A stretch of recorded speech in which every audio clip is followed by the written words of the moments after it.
बार बार हम कहते थे कि सत्य की जीत होगी, आज सत्य की जीत हुई है। देख लीजिए, आपको दिख ही जाएगा, इसका जवाब तो आपको दिख रहा होगा। We are all very excited. देखिए, सत्य की जीत हुई है, आज सत्य जीता है। उत्साह बता रहा है, एक एक साजिश का बदला लिया जाएगा।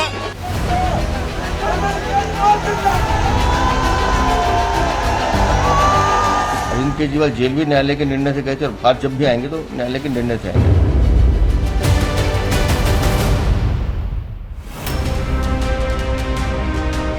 जेल से निकलने से पहले जश्न की तैयारी थी, लेकिन हो गया खेल। चोरी और बेईमानी और भ्रष्टाचार भाजपाइयों ने किया है। सारी दलीलें जो कुछ भी ईडी ने दी, उसको सुनने के बाद एक नियमित जमानत का जब आदेश आ गया, तब तो कम से कम भाजपाइयों को शर्म करनी चाहिए कि आप ईडी को बिना ऑर्डर के दौड़ा दिया हाईकोर्ट। कल जब एक कोर्ट उनको बेल देती है तो ये लिखते हैं सत्यमेव जयते, और आज अगर एक कोर्ट स्टे दे रही तो इनको कानून बुरा लग रहा है। चाहे वो सीबीआई हो, चाहे वो ईडी हो, चाहे वो इलेक्शन कमीशन हो, सब ढाए जा चुके हैं। चाहे वो स्पीकर का इंस्टीट्यूशन हो, एक जुडिशरी है जिसके ऊपर लोगों को भरोसा है। ढोल नगाड़े बजते बजते रुक गए, हंसते चेहरे मुरझा गए, आपके नेताओं के सुर बदल गए और तिहाड़ जेल में बंद केजरीवाल के अरमा भी फैसले सुरक्षित रखने वाली फाइल के नीचे कुछ वक्त के लिए दब गए। कोर्ट ने स्टे किया है बेल का ऑर्डर, केजरीवाल का बेल ऑर्डर स्टेड है। मैंने कहा था ना जल्दी आऊंगा, आ गया।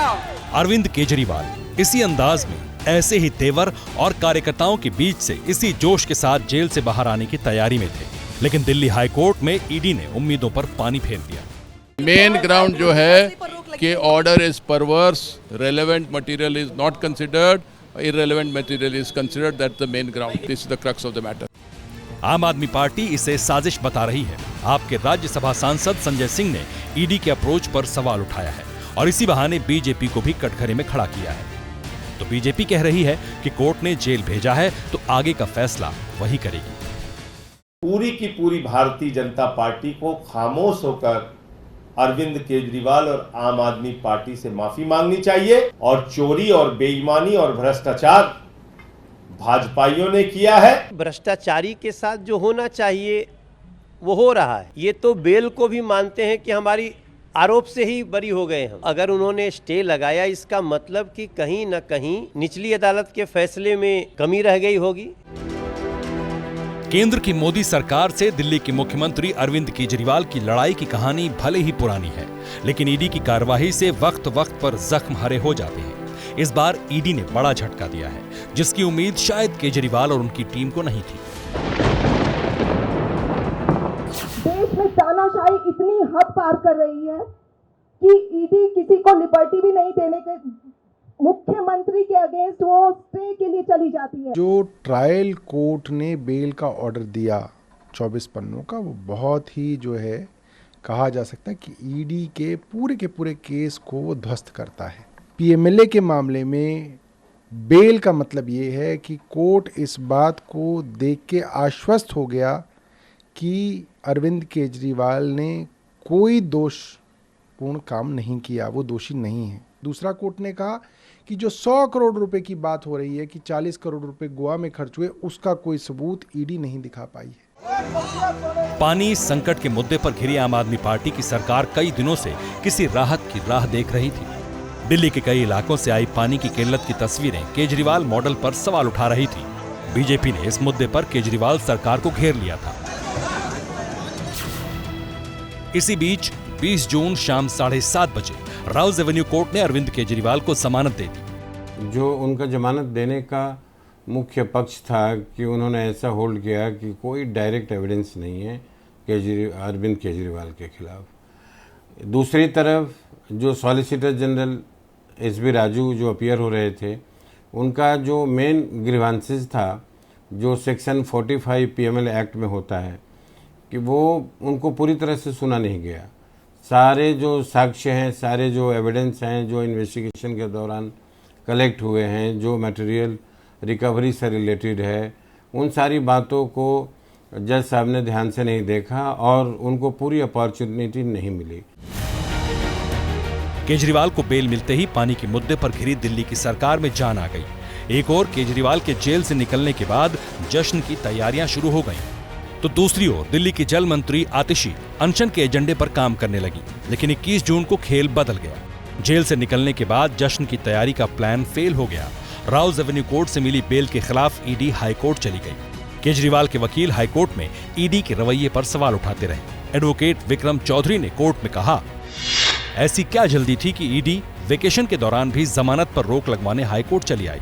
इस पर सरकार की तरफ से एसवी राजू ने कहा, पीएमएल के सेक्शन 45 में जरूरी शर्त है कि कोर्ट जमानत अर्जी पर सुनवाई करते हुए सरकारी वकील को अपनी दलील रखने का पूरा मौका देगा। लेकिन इस केस में ऐसा नहीं हुआ। हमें जमानत का विरोध करने का पूरा मौका निचली अदालत ने नहीं दिया। एएसजी राजू ने यह भी कहा कि अगर ट्रायल कोर्ट ने दस्तावेजों का अध्ययन किया होता तो पता चल जाता कि तारीख गलत है। अदालत ने विरोधी पक्ष के गलत बयानों पर भरोसा किया। हमने समय बताते हुए एक रिपोर्ट दायर की थी, कोर्ट ने उस पर विचार नहीं किया। एएसजी राजू ने 100 करोड़ की रिश्वत के आरोप को फिर से दोहराया। कोर्ट ने इस दलील का संज्ञान लिया और जमानत पर सुनवाई के लिए तैयार हो गई। सेक्शन 45 में जो सबसे बड़ा कंडीशन है वो यही है कि आपको प्रोसिक्यूशन को सफिशिएंट टाइम देना पड़ता है टू बी हर्ड। ये नॉर्मल केसेस से जो सीआरपीसी के जो नॉर्मल बेल के प्रोसीजर हैं उनसे थोड़ा ये अलग पीएमएलए का केस होता है। इसमें कभी भी बेल लेने के लिए आपको प्रोसिक्यूशन को पूरा टाइम देना पड़ता है और उनको पूरी अपॉर्चुनिटी मिलती है कि वो जो आपके खिलाफ जो एविडेंस हैं जो इन्वेस्टिगेशन के दौरान इकट्ठे हुए हैं उनको वो दिखा सकें। इसी कंडीशन की वजह से ही आम आदमी को पीएमएलए के केसेस में बेल मिलना बड़ा मुश्किल होता है।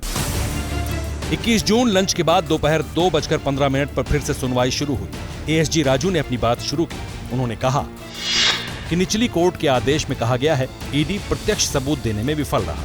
हमने प्रत्यक्ष प्रमाण दिया है।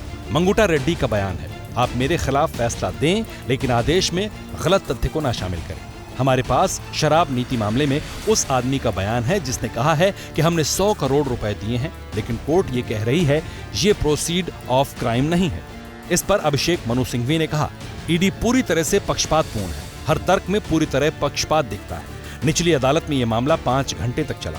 एएसजी राजू ने करीब 3 घंटे 45 मिनट का समय लिया और फिर ट्रायल जज पर दोष लगाया, क्योंकि उन्होंने हर कॉमा और फुल स्टॉप को दोहराया नहीं। सिंघवी ने आरोप लगाया कि ईडी कानून को दरकिनार करने की कोशिश कर रही है। जमानत मंजूर करना और जमानत रद्द करना 2 अलग-अलग चीजें हैं। निचली अदालत में पीएमएलए की धारा 45 पर सही विचार किया है। हाईकोर्ट और सुप्रीम कोर्ट ने कहा कि धारा 45 जमानत पर रोक नहीं लगाती है। सीएम केजरीवाल के जो काउंसिल हैं उनका मेन आर्गुमेंट है कि कोर्ट ने सारे तथ्यों को देख करके बेल दिया है। उधर जो ईडी है, ईडी का कहना है कि same matter, same subject matter between the same party अभी भी ऑनरेबल सुप्रीम कोर्ट के सामने पिटीशन पेंडिंग है। और दूसरी तरफ सीएम अरविंद केजरीवाल के जो लॉयर हैं उनका कहना है कि वो मैटर अलग है, उसका इससे कोई रिलेटेड नहीं है। वो उस मैटर में क्वेश्चन ऑफ अरेस्ट पेंडिंग है, बेल का कोई कनेक्टिविटी नहीं है। तो let us hope for the order कि क्या ऑर्डर होता है। दोनों पक्षों की सुनवाई के बाद हाईकोर्ट ने फैसला सुरक्षित रख लिया और 21 जून के दिन केजरीवाल के जेल से बाहर निकलने की उम्मीदों पर पानी फिर गया। कोर्ट ने सोमवार को लिखित दलील देने को कहा है।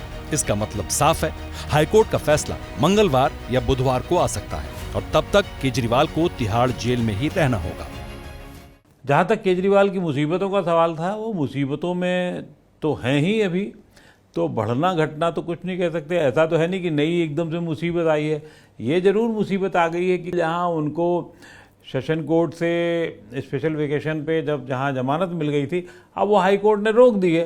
तो ठीक है, अभी नहीं हुई है तो फिर अब उनको इंतजार करना पड़ेगा, नए सिरे से मशक्क़त करनी पड़ेगी। अभिषेक मनु सिंघवी को फिर काम पे लगना पड़ेगा, कोई नए तर्क ढूंढने पड़ेंगे। अरविंद केजरीवाल और आम आदमी पार्टी पहली बार कई गंभीर आरोपों के बीच फंसी हुई है। शराब घोटाले के अलावा निजी प्रयोगशालाओं को लाभ पहुंचाने, मोहल्ला क्लिनिक में फर्जी डायग्नोस्टिक, नकली और गैर मानक दवाओं की खरीद और आपूर्ति, दिल्ली वक्फ बोर्ड के लिए कर्मचारियों की भर्ती में गड़बड़ी की जांच और अरविंद केजरीवाल के आधिकारिक आवास के निर्माण में नियमों के उल्लंघन सहित कई गड़बड़ियों की जांच सीबीआई कर रही है। इन लोगों को ये समझना चाहिए कि शराब नीति में एक बड़ा घोटाला हुआ है। खुद न्यायालय कई बार इस बात को कह चुका है कि अरविंद केजरीवाल का इसमें भूमिका है। अरविंद केजरीवाल पूरे शराब नीति घोटाले के सूत्रधार हैं। तो जब इस तरह के आरोप लगते हैं तो जांच एजेंसी अपना काम कर रही है और न्यायालय ने निर्णय देना है। इस देश में न्याय है और जो लोग लॉ अबाइडिंग हैं वो कोर्ट के हर निर्णय का सम्मान करेंगे।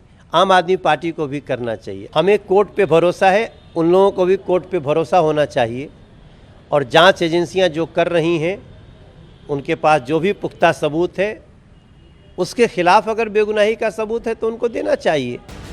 इन मामलों में आम आदमी पार्टी से जुड़े जितने नेताओं के नाम आए उनकी गिरफ्तारी हुई और वो जेल भेजे गए। उनमें सिर्फ संजय सिंह बाहर हैं। अरविंद केजरीवाल, स्वास्थ्य मंत्री रहे सत्येंद्र जैन, शिक्षा मंत्री और डिप्टी सीएम रहे मनीष सिसोदिया अभी जेल में हैं।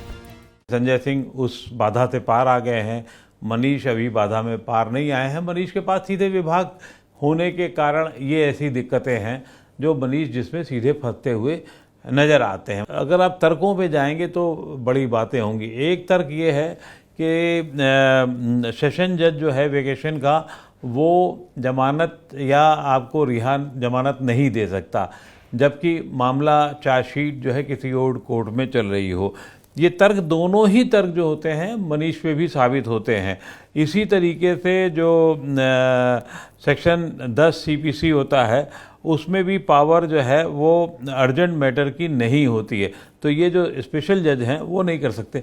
तो वो बात मनीष के साथ भी उतनी रहेगी जितनी केजरीवाल के साथ रहेगी। केजरीवाल का जेल जाना हो या बाहर आना, हर मौके को इवेंट बना देते हैं। लोअर कोर्ट में बेल के जरिए खुद के कद को बड़ा और अपनी इमेज को पाक साफ करना चाहते थे, क्योंकि इस साल महाराष्ट्र, हरियाणा और झारखंड में विधानसभा का चुनाव है।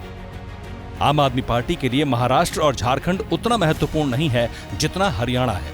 लोकसभा चुनाव में कांग्रेस से गठबंधन के बाद भी दिल्ली की हार और पंजाब में कमजोर प्रदर्शन से आम आदमी पार्टी उबरना चाहती है और मजबूती के साथ अकेले विधानसभा चुनाव लड़ने की तैयारी में है।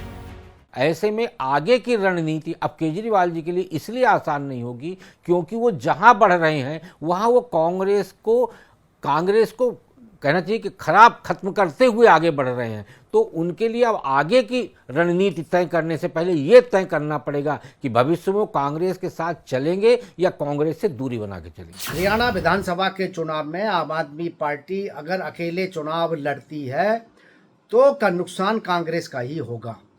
जहां कांग्रेस भारतीय जनता पार्टी पर बढ़त बनाने की स्थिति में दिखाई दे रही है, लेकिन अगर चौतरफा मुकाबला वहां होगा तो जाहिर है कि कांग्रेस को भी नुकसान उठाना पड़ेगा। तो आम आदमी पार्टी तो वहां किसी अभी गिनती में है ही नहीं। अब आगे होने वाले विधानसभा चुनाव में मुझे नहीं लगता कि दिल्ली से सबक लेते हुए कांग्रेस आम आदमी पार्टी के साथ जाएगी और केजरीवाल भी ये स्पष्ट कर चुके हैं कि लोकसभा चुनाव का गठबंधन लोकसभा चुनाव के साथ खत्म हो गया है। विधानसभा चुनाव का गठबंधन करने को लेकर उन्होंने भी कोई इच्छा जाहिर नहीं की थी। लोकसभा चुनाव से पहले इंडिया गठबंधन के नेता केजरीवाल की फिक्र करते थे। उन्हीं के बहाने मोदी सरकार पर तानाशाह होने के आरोप लगाते थे, लेकिन परिणाम आने के बाद से इंडिया गठबंधन के नेताओं का व्यवहार केजरीवाल के लिए कुछ खास नहीं है। इसके कई मायने निकाले जा रहे हैं। तो आम आदमी पार्टी ने एक प्रयोग किया था और आम आदमी पार्टी का ये प्रयोग इसलिए भी था कि केजरीवाल और उनकी पार्टी के नेता मंत्री जो तमाम तरह के भ्रष्टाचारों के आरोपों से घिरे हैं, कुछ जेल में बंद हैं, उनको कम से कम एक आवाज़ मिल जाए कि उनके ऊपर कांग्रेस और जो सहयोगी दल है वो हल्ला ना बोले। लेकिन धीरे धीरे लग रहा है कि कांग्रेस भी अब केजरीवाल के खिलाफ धीरे धीरे मोर्चा खोल सकती है और इसकी शुरुआत भी लगभग होगी। इंडिया गठबंधन में उन्हीं दलों को तवज्जो दिया जाता है जिन दलों के पास अपना वोट होता है। जैसे उद्धव ठाकरे को देख लीजिए, उनके पास अपना वोट है। अखिलेश जी को देखिए, उनका अपना वोट है। तेजस्वी का अपना वोट है। हेमंत सोरेन का अपना वोट है। तो इंडिया गठबंधन में जो भी क्षेत्रीय दल वोट की दृष्टि से ताकतवर हैं वो सब एक तरफ एक साथ हो गए हैं और इसीलिए अरविंद केजरीवाल जी को किनारे किया जा रहा है।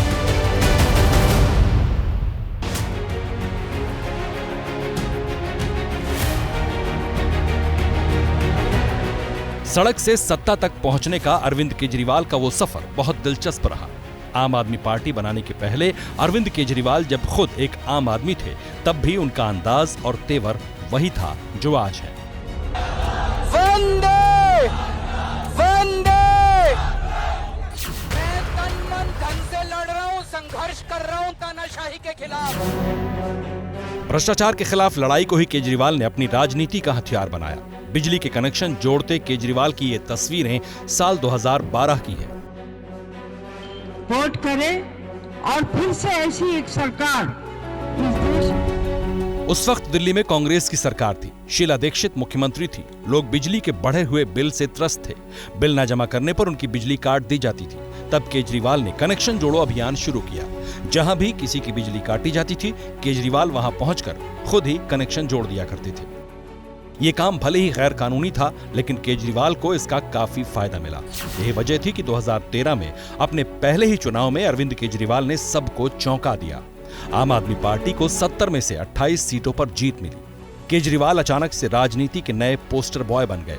हालांकि उनकी वो सरकार सिर्फ 49 दिनों तक ही चली। जन लोकपाल बिल पास न करा पाने के नाम पर उन्होंने इस्तीफा दे दिया। कुर्सी के लिए नहीं आया। आज अगर गिरे तो आज हमारी सरकार इस्तीफा देती है। लेकिन अब उनका राजनीतिक एजेंडा 180 डिग्री बदल गया है। राजनीतिक विश्लेषक कहते हैं कि इन दिनों में केजरीवाल की ईमानदारी कटघरे में आ गई है।